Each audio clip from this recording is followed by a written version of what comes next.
YouTube. I wanted to do a little video on this. Is a Colman coffee maker that's designed to run off of a stove burner. Great for camping. I use it in the RV a lot because I boondock and I'd rather run the propane burner to make coffee than pull down the batteries with an inverter or something like that. Also in the morning when I'm making coffee, it's often chilly in here, and just having the stove on. Of course, you wouldn't use it for comfort heat. Anyway, mine brews exceptionally slowly, and then it started making odd noises and really taking forever to brew. So typically any drip coffee maker like this just has a check valve in it between the water tank and a piece of tubing or a boiler or something. In this case, there's a piece of stainless steel tube across the bottom, and so the burner heats that until it boils, and it sends a surge of water through. The check valve keeps it from backwashing into the tank, so that water gets pushed up through that hose and into the shower head type of deal that goes into the basket, and then gravity fills water back into that tube, and it repeats, and it just sits there and perks water through itself.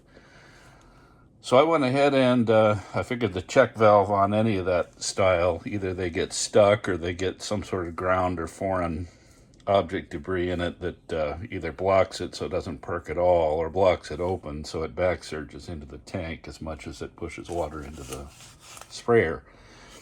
And a lot of the times those are inside, the hose that connects the fresh tank to the tubing there. You'd be able to feel it or see a bulge. In this case, that's not what was going on. And in the bottom of the tank, get the light here. In the bottom of the tank, I could see what looked like a shroud over that outlet drain there. Well, it turns out that is the check valve. You see there's a little rubber plunger there to allow water to flow through it one way and not the other. And that sits right in that bore there. And as you look at it, you can see they melted the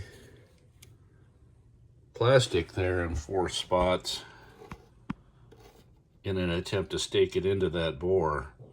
And just apparently the wasn't staked in very well, and the surge of water has pushed it out of its bore, so it became ineffective. So it wasn't actually necessary to take this apart. I could have reached in there with some long hemostats or whatever and plunked it out. But anyway, it's kind of too bad they didn't put a if they had a little hole next to this and just put a little stainless steel screw so they had captured this and retained it. That way a user could remove this and clean it should it stick or get gunk in it or whatever. But instead they chose to melt it in, and that didn't work. So my plan is I'll use just a dab of a food safe adhesive and put that back and hopefully have it running. So I just wanted to share that in case somebody else has one of these and has that problem. They work great. They make fantastic coffee. Only complaint is it seems like it's much bulkier than it needs to be, which is kind of a pain if you're trying to camp or even in an RV. Space is limited. And the other thing I think they could have done different, they come with a glass carafe, which can't be reheated just on the stove. So you end up having to have a separate pot to heat things on the stove. And also, of course, glass. It'd be nice if that was stainless steel, I guess is what I'm saying. Anyway, if you did decide to take this apart, again, it wasn't necessary here.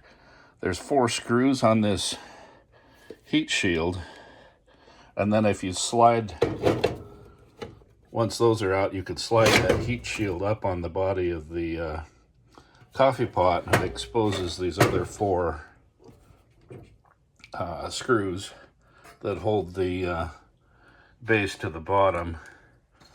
And then there's this heat shield that's just 4 screws in here And the 4 screws that hold this on are a little bit larger than the screws that attach the base and attach this heat shield.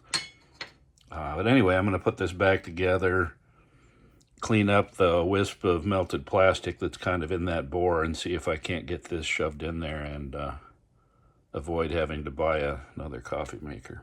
Okay, I misremembered a bit how high that shield sits. So those screws that hold the 2 halves together are exposed. But anyway, there we are with that check valve back in its bore. If you do use an adhesive, make sure it's something that's food safe, obviously.